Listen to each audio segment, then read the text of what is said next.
সুপ্রিয় শিক্ষার্থীরা, TBC my study চ্যানেলে তোমাদের সকলকে স্বাগত জানাই। আজকের এই ভিডিওটি যারা তোমরা দশম শ্রেণীতে পড়ছো তাদের জন্য এই ভিডিওটি। হাফ ইয়ারলি এক্সামিনেশন 2022-23 শিক্ষাবর্ষে যে প্রশ্নটি তোমাদের হয়েছিল দশম শ্রেণী, সেই বাংলা প্রশ্নটি, সেই প্রশ্নটি নিয়ে আজ তোমাদের আলোচনা করব। সেট এ এবং সেট বি দুই রকমের প্রশ্ন হয় তোমাদের এই হাফ ইয়ারলি পরীক্ষাতে, কিন্তু তোমাদের মনে রাখতে হবে বর্তমানে যারা দশম শ্রেণীতে পড়াশোনা করছো তোমাদের তিনটি পরীক্ষা দিতে হবে। প্রথম পরীক্ষা হচ্ছে হাফ ইয়ারলি পরীক্ষা, তারপর তোমাদের দিতে হবে ফ্রি বোর্ড এক্সামিনেশন।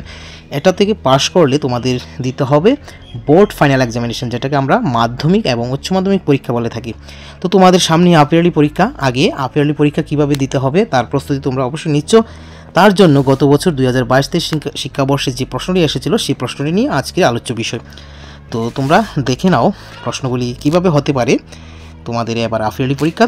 প্রথম আসবে সঠিক উত্তরটি নির্বাচন করে লেখো, 10 নম্বর আসবে। তো 10টি প্রশ্ন আসবে, কবিতা থেকে তোমাদের আসবে 5টি এবং গল্প থেকে আসবে 5টি। অন্নপূর্ণা উত্তরিলা, 4টি অপশান থাকবে, উত্তরটি হবে গাঙ্গিনীর তীরে। দেবী অন্নপূর্ণার প্রকাশ কাশীতে। সুখে গজগমনে চলিলা পূর্বমুখে। সে মোর ড্যাশ পরিচয়, একটা শূন্যস্থান এসেছে। 4টি অপশানের মধ্যে হবে সে মোর প্রথম পরিচয়। কি পরে জুড়ে কনক চাপার দল। টান্না একটু জুড়ে কথাটি বলেছিল নতুনদা, এটা নতুনদা গল্প থেকে। গঙ্গার রুচিকর হাওয়ায় নতুনদার কি পেয়েছে? ক্ষুধার উদ্রেক হলো, এটা হবে উত্তর। ডিঙ্গি ঘাটে এসে পৌঁছায় রাত 2টোর পর। পথে অনন্ত মিশ্র রাত্রি বাস করতেন, এটা দস্যুকবল থেকে। 4টি অপশানের মধ্যে হবে যেদিন যেখানে আশ্রয় পেতেন সেদিন রাত্রিবাস করতেন। ছাড়িয়া দেওয়া হইবে না উক্তিটি একজন দস্যুর। এই হচ্ছে তোমাদের সঠিক উত্তর, সর্বমোট 10 নম্বর। আশা করি তোমরা বুঝতে পেরেছ। তো এবার আমরা চলে যাব এক কথায় উত্তর। একটি পূর্ণাঙ্গী বাক্যে নিচের প্রতিটি প্রশ্নের উত্তর দাও। তোমাদের পূর্বের প্রশ্নের নিয়ম অনুযায়ী ছিল তোমাদের এক কথায় উত্তর 20 নম্বর, কিন্তু বর্তমানে তোমাদের যে পরীক্ষা হবে তাতে থাকবে 10 নম্বর, আর বাকি 10 নম্বর থাকবে 2 নম্বর মানের 5টি প্রশ্ন। ঠিক আছে, এখানে যে 20টি এক কথায় উত্তর প্রশ্ন এসেছে সেগুলি নিয়ে বলছি। তো তোমাদের এগুলি কিন্তু পরীক্ষাতে আসার সম্ভাবনা রয়েছে, তোমরা এই মনে করে স্কিপ করে যেও না যে এগুলি কোনো গুরুত্ব নেই, গত বছর হয়ে গেছে প্রশ্ন, কিন্তু এই প্রশ্নগুলি থেকে অনেক প্রশ্ন এবারে হাফ ইয়ারলি পরীক্ষায় আসার সম্ভাবনা রয়েছে। তো গুরুত্ব সহকারে এই ভিডিওটি দেখবে। ভূত নাচিয়ে কে ঘরে ফেরে? মহাদেব। দেবীর পাদস্পর্শে কি অষ্টাপদে পরিণত হয়েছিল? কাঠের সেউতি। বামাস্য শব্দের অর্থ কি? নারী কণ্ঠ। দয়ায় কে দেখা দিয়েছে? দয়ায় দেখা দিয়েছে দেবী অন্নপূর্ণা। সুদায়ে ছিলে কথাটির অর্থ লিখো, মানে জিজ্ঞাসা করেছিল, এটা পরিচয় কবিতা থেকে এসেছে। পরিচয় কবিতায় কোন কোন ফুলের উল্লেখ রয়েছে? অশোক ফুল এবং কনক চাপার ফুলের উল্লেখ রয়েছে। তরিকানা কোথায় ভেসে যায়? তরিকানা সমুদ্রের পানে ভেসে যায়। আমি তোমাদেরই লোক, কে কথা বলেছিল? কবি রবীন্দ্রনাথ ঠাকুর কথা বলেছিল। চঞ্চল কুমারীর পিতার নাম কি? এটা গল্প থেকে এসেছে, দস্যুকবলে। চঞ্চল কুমারীর পিতার নাম হচ্ছে বিক্রম সিংহ। আশ্রপীগুলোকে কেটে কই ভাগ করা হয়েছিল? 4 ভাগ করা হয়েছিল। আজকাল কার বড় বেশি দূরত্ব? রানা রাজসিংহের বড় দূরত্ব। রাজনন্দিনী কি থেকে মুক্তাবলয় বের করেছিল? একটি কৌঠা থেকে বের করে দিয়েছিল সেই মুক্তাবলয়। এক গলা জলে দাঁড়িয়ে কে অবক্ত স্বরে কেঁদে উঠলেন? এটা নতুনদা গল্প থেকে, এটা উত্তরটা হবে নতুনদা। এ অঞ্চলে মাঝে মাঝে শীতকালে কিসের জনশ্রুতি শোনা যেত? বাঘের জনশ্রুতি শোনা যেত। আমার শীত করছে না উক্তিটি কার? উক্তিটি করেছে ইন্দ্র, নতুনদার কথার পরিপ্রেক্ষিতে। কিন্তু এত বড় অভিশাপ তো দেই নাই, কে এত বড় অভিশাপ দেয়নি? কথাটি বলেছে শ্রীকান্ত, কিন্তু অভিশাপ দেওয়ার কথা নতুনদাকে অভিশাপ দেওয়ার কথা বলা হয়েছে।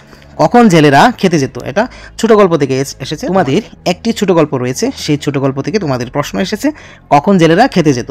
দুপুর বেলায়। সেই ছোট গল্পের নাম হচ্ছে সুবা। প্রতাপের প্রধান শখ কী ছিল? ছিপ ফেলে মাছ ধরা। সুবা যে গ্রামে বসবাস করত সেই গ্রামটির নাম কি? চণ্ডীপুর। কাদের জাতি ও পরকাল রক্ষা পেল? সুবার বাবা ও মায়ের। তো এই প্রশ্নগুলি খুবই ইম্পর্ট্যান্ট, কেননা তোমাদের এই হাফ ইয়ারলি পরীক্ষাতে আসার সম্ভাবনা রয়েছে, তোমরা ভালো করে জব্দ করে নেবে এগুলি। 2 নম্বর প্রশ্নের প্রশ্ন কী আসবে? কবিতা থেকে 2টো আসবে এবং গল্প থেকে 2টো, ছোট গল্প তো একটি। সর্বমোট 5টি আসবে 10 নম্বর, 2 নম্বর মানের। এবার আমরা চলে যাচ্ছি 5 মানের প্রশ্ন আসবে, সেইগুলি নিয়ে আলোচনা করছি। গল্প থেকে আসবে তোমাদের 5 নম্বর মানের একটি এবং কবিতা থেকে আসবে একটি। ঠিক আছে, সর্বমোট 2টো আসবে 5 নম্বর মানের 10 নম্বর। তো এখানে গত বছরের প্রশ্নে কী কী কবিতা এবং গল্প থেকে এসেছে সেগুলি আমরা এখন জানবো এবং সেই সাথে শিখে নেব। সবগুলি প্রশ্নের বিকল্প থাকবে। তো কি এসেছে আমরা একটু জেনে নিই। আমার সন্তান যেন থাকে দুধে ভাতে। এখানে কার সন্তানের কথা বলা হয়েছে? বক্তার। এ ধরনের উক্তি থেকে তার সম্পর্কে তোমার কী ধারণা হয়? ঠিক আছে, অন্নপূর্ণা ও ঈশ্বরপাটনি কবিতা থেকে এসেছে, অথবা বিস্মৃত দিনের কথা অকস্মাৎ যেন মনে আনে। এটা এসেছে পরিচয় কবিতা থেকে। কার বিস্মৃত দিনের কথা মনে পড়ে, পংক্তিটি তাৎপর্য বিশ্লেষণ করো। তারপরে গল্প থেকে আসবে বিপদকালে যে ইতস্তত করে সে মারা যায়। খুবই গুরুত্বপূর্ণ প্রশ্ন। কারোক্তি প্রসঙ্গ উল্লেখ করো, বিপদকালে ইতস্তত করা ব্যক্তির কি পরিণত হয়েছিল। অথবা সেই সঙ্গে থাকবে নতুন দা গল্পাংশে অবলম্বনে নতুন দা চরিত্রের নানা দিকগুলি তোমার অভিমত ব্যক্ত করো। ছোট গল্পে কি প্রশ্ন এসেছে তোমাদের মনে রাখতে হবে। ছোট গল্প থেকে 4 নম্বর মানে একটি প্রশ্ন আসবে। সুভার সঙ্গে মনুষ্যতর প্রাণীর বন্ধুত্ব কেমন ছিল তা আলোচনা করো। অথবা পরীক্ষক অনেকক্ষণ নিরীক্ষণ করিয়া বলিলেন মন্দ নহে। পরীক্ষককে কাকে নিরীক্ষণ করার কথা বলা হয়েছে, মন্দ নহে কথাটি দ্বারা কি বলতে চাওয়া হয়েছে। তোমরা সব সময় মনে রাখবে। এই যে প্রশ্নটি একবার ডাইরেক্টলি প্রশ্ন এসেছে, সুভার সঙ্গে মনুষ্যতর প্রাণীর বন্ধুত্ব কেমন ছিল 4 নম্বর, এই প্রশ্নটা উত্তর না করে তোমরা যদি ভেঙে ভেঙে প্রশ্ন যে এসেছে সেটার উত্তর করো, অনেকাংশে তোমাদের লাভ হবে। সেইগুলির প্রতি একটু জোর দেবে, কেননা পরীক্ষককে এটা লিখলে তোমরা 1 নম্বর পেয়ে যাবে। কাকে নিরীক্ষণ করার কথা বলা হয়েছে এটা লিখলে 1 নম্বর পেয়ে যাবে। মন্দ নহে কথাটি দ্বারা কি বলতে চাওয়া হয়েছে এই প্রশ্নের উত্তর লিখলে তোমরা অর্ধেক নম্বর হলে পাবে বা 1 নম্বর পাবে, তাহলে তোমাদের এটা লাভ হবে। এই প্রশ্নের দিকে তোমরা বেশি মনোযোগ দেবে। আশা করি ছাত্রদের বুঝতে পেরেছো। আমরা এবার চলে যাই গ্রামারের দিকে। সাধারণ ব্যাকরণ থেকে তোমাদের অনেক প্রশ্ন আসবে। সাধারণ ব্যাকরণ থেকে তোমাদের 3 নম্বর মানের একটি প্রশ্ন আসবে, সর্বমোট 3 নম্বর। ঠিক আছে, কেমন টাইপের প্রশ্ন আসতে পারে, যেমন এখানে দেওয়া আছে উদাহরণ দাও। তো উদাহরণ দাও তোমাদের যে সিলেবাসে রয়েছে গ্রামার, তো সেগুলি থেকেই আসবে। তোমাদের আফেলি পরীক্ষার জন্য সমাস রয়েছে, সমুচ্চারিত ভিন্নাত্মক শব্দ রয়েছে, শব্দের উৎসগত শ্রেণী বিভাগ, এইগুলি থেকে তোমাদের উদাহরণ আসবে। যেমন এসেছে সম্বন্ধ তৎপুরুষ সমাস, ব্যতিহার, বহুব্রীহি সমাস, সমাস থেকে 2টি এসেছে। এভাবে তোমাদের 3 নম্বর প্রশ্ন থাকবে। এই অধ্যায়গুলি থেকে দ্বন্দ্ব সমাসে 2টি বৈশিষ্ট্য লিখো, বা উপমান কর্মধারয় সমাস এবং উপমিত কর্মধারয় সমাসের মধ্যে 2টি করে পার্থক্য লিখো। এই 2 প্রকার সমাসে 1টি করে দৃষ্টান্ত দাও। এইভাবে একটি প্রশ্ন সর্বমোট 3 নম্বর এইভাবে আসতে পারে। তবে কয়েক বছর অনুযায়ী আমরা দেখতে পাই যে মাধ্যমিক পরীক্ষার সময় এমন টাইপের প্রশ্ন আসে না, আসে এই উদাহরণ দাও এমন টাইপের প্রশ্ন আসে। হাফ-ইয়ারলি পরীক্ষার জন্য এরূপ প্রশ্ন আসতে পারে তোমাদের জন্য, তো তোমরা এটা খেয়াল রাখবে। তোমাদের গ্রামার থেকে 3 নাম্বার একটি আসবে, তারপরে 4টি প্রশ্ন আসবে গ্রামার থেকে 4 নম্বর করে 16। তাহলে আগে 3 এখন 16, সর্বমোট 19 নম্বর। কি এসেছে গত বছরের প্রশ্ন অনুযায়ী আমরা একটু জেনে নিই। ব্যাস বাক্য সহ সমাস নির্ণয় করো। তোমাদের সমাস রয়েছে অধ্যায়টা, সেই অধ্যায় থেকে প্রশ্ন আসবে। ব্যাস বাক্য সহ সমাস নির্ণয় করো। দুধে ভাতে মেজমামা শ্রমলব্ধ বেতার, এগুলি 4টি 4 নম্বর থাকবে।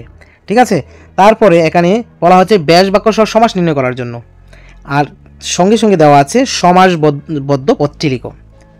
সমাসবদ্ধ পদটি 10 আনন যার 10 আনন, এইভাবে তোমাদের উত্তর করতে হবে। কিন্তু মাধ্যমিক পরীক্ষা এমন টাইপের আসে না, ব্যাস বাক্য সহ সমাস নির্ণয় করো, শুধু এটাই আসে। কিন্তু তোমাদের আফেলি পরীক্ষাতে এমন ভেঙে ভেঙে আসার সম্ভাবনা রয়েছে। 2+2 সর্বমোট 4 নম্বর। ব্যাস বাক্য সমাসের উল্টোটা হচ্ছে সমাসবদ্ধ পদ। তোমাদের রয়েছে শব্দ যুগলের অর্থের পার্থক্য, অর্থাৎ সমুচ্চারিত ভিন্নার্থক শব্দ একই। তো তোমাদের এগুলি পরীক্ষাতে আসবে। টিকা টিকা একই রকম উচ্চারণ কিন্তু অর্থ দুটো, 20 20, কুল কুল, লক্ষ লক্ষ, এইভাবে তোমাদের 4 নম্বর এখানে থাকবে। শব্দের উৎসগত পরিবর্তন, অর্থাৎ শব্দ ভাণ্ডার যে অধ্যায়টি রয়েছে সেই অধ্যায় থেকে তোমাদের 4 নম্বর প্রশ্ন আসবে। কিন্তু এখানে গত বছরের প্রশ্নে সেটা আসেনি, কিন্তু এবার আফেলি পরীক্ষা এবং মাধ্যমিক পরীক্ষায় অবশ্যই সেটা আসবে। তোমরা শব্দ ভাণ্ডার অধ্যায় থেকে ভালো করে পড়ে নেবে। তারপরে আমরা যাচ্ছি পাঠ্যাংশের ব্যাকরণ। পাঠ্যাংশের ব্যাকরণে আসবে সর্বমোট 6 নম্বর। তোমাদের আফেলি পরীক্ষা আসতে পারে 6 নম্বর, এভাবেও আসতে পারে, নতুবা 3 × 2 6 এভাবে আসতে পারে। তোমাদের সিলেবাসে রয়েছে বাক্য পরিবর্তন, অর্থাৎ গঠনগত এবং অর্থগত দিক দিয়ে বাক্য পরিবর্তন, সেই সঙ্গে রয়েছে সন্ধি বিচ্ছেদ। তো সন্ধি বিচ্ছেদ যদি 3 নম্বর আসে আর বাক্য পরিবর্তন করো যদি 3 নম্বর আসে, সেভাবে 6 নম্বর আসতে পারে। অথবা তোমাদের বাক্য পরিবর্তন করো 6 নম্বর, অথবা সন্ধি বিচ্ছেদ করো 6 নম্বর, এইভাবেও আসতে পারে। তো তোমাদের পাঠ্যাংশের ব্যাকরণ থেকে সর্বমোট আসবে 6 নম্বর। তারপরে রয়েছে তোমাদের স্বরচিত বাক্যে প্রয়োগ। এখানে পাঠ্যপুস্তকের শেষে 1 থেকে 60টি রয়েছে, তার মধ্যে 1 থেকে 30 হাফ-ইয়ারলি পরীক্ষার জন্য পড়ে নেবে। তো সেগুলি থেকে তোমাদের পরীক্ষায় আসবে। আষাঢ়ের গল্প, চাঁদের হাট, উত্তম মধ্যম, এইভাবে 3টি থাকবে 3 নম্বর। পূর্বে কী শিখেছি বা জেনেছি, পূর্বে আমাদের 3 নম্বর মানের প্রশ্ন, উদাহরণ দাও এমন টাইপের প্রশ্ন আসবে 3 নম্বর। ঠিক আছে, এরপরে 4টি প্রশ্ন আসবে 4 নম্বর করে, 16 নম্বর। তো কত হয়েছে? সাধারণ ব্যাকরণে আমরা সর্বমোট 20 নম্বর।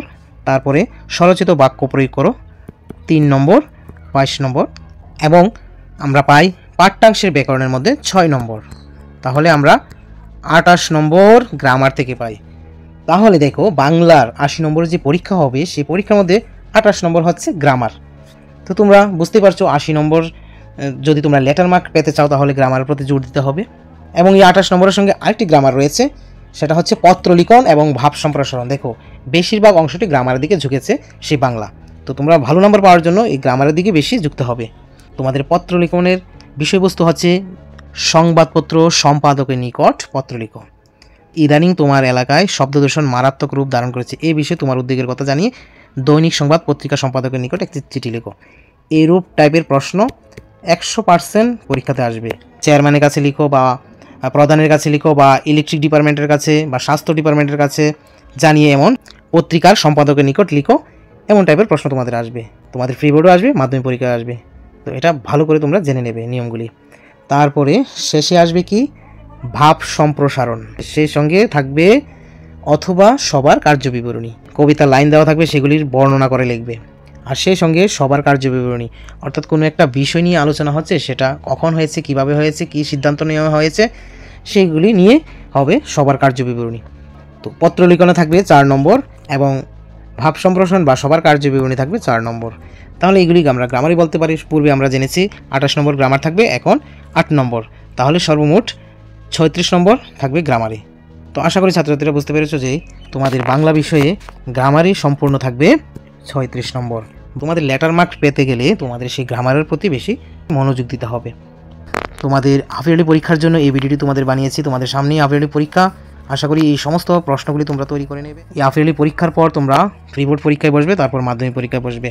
তো তোমাদের পরীক্ষা ভালো হোক কামনা করছি। আজকের এই ভিডিওটি তোমাদের সকল বন্ধুদের সঙ্গে শেয়ার করবে এবং এমন ধরনের আরও নতুন নতুন ভিডিও পাওয়ার জন্য চ্যানেলটিকে সাবস্ক্রাইব করে পাশে থাকবে। তো তোমরা ভালো থেকো, সুস্থ থেকো।